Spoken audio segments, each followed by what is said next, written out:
Hi everybody, this is Corey with the Coriolis Diamond Painting Effect. Thank you for coming to my channel today. Today we're going to have a very brief science lesson.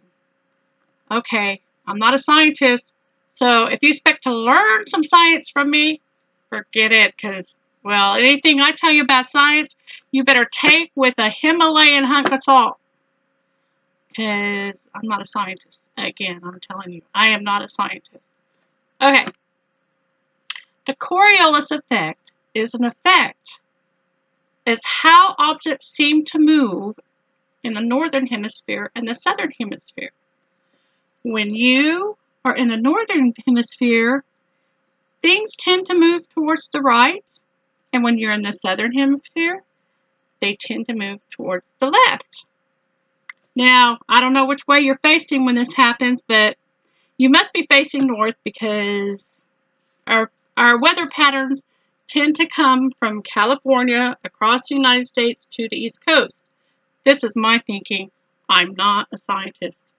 Okay, so you can also apply this to the wind and the waves, the water, the oceans. A hurricane in the northern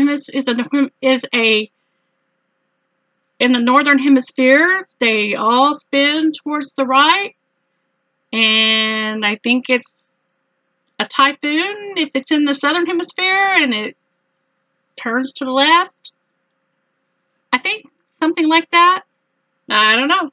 I'm not a scientist, but there is some force that causes wind and water to sort of veer to one way or the other. I mean, like, technically, if you hit a golf ball in the northern hemisphere, it's more likely to go right than left. I don't know. There's a lot of forces that can act on that effect. So you can't even prove the darn thing. But the main idea is this: if you get caught in that vortex, you're going to go spinning with it. If you have a sink drain, and they say that in the northern hemisphere, it only goes one direction, and in the southern hemisphere, it only goes the opposite direction. The problem is anything can act against that force. So technically, I don't know how much validity this little effect has, but I do know this: if you get caught in a whirlpool, you're going down. You're going to go spinning with it. If you're a drop of water and you come to a whirlpool,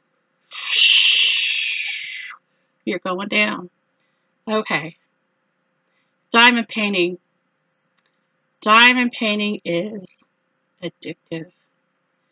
You're on the outside edge of diamond painting and you put down a couple of drills, you're fine. But the closer you get to the middle, the more diamond paintings you're putting down, the more diamonds you're putting down, the more paintings you do, pretty soon you're going to find yourself sucked in and you're going to be spinning down that vortex. You're addicted before you know it. That is the Coriolis Diamond Painting Effect. Now, how did I become Corey with the Coriolis Diamond Painting Effect? Let me tell you, it started when I was in 6th grade. My sister went to school in 7th grade, and she found out about the Coriolis effect. And from that day, guess who I became? Yeah, you said it. I became Coriolis. I don't know why, but I did. And it got shortened to Corey. So, sometimes I'm Corey, sometimes I'm Coriolis, sometimes I'm Carol. Whatever, it works. But this is Corey's channel, so this is the Coriolis Diamond Painting Effect by Carol Boyer. Thank you to my channel. I hope you enjoyed this little introduction. Take care.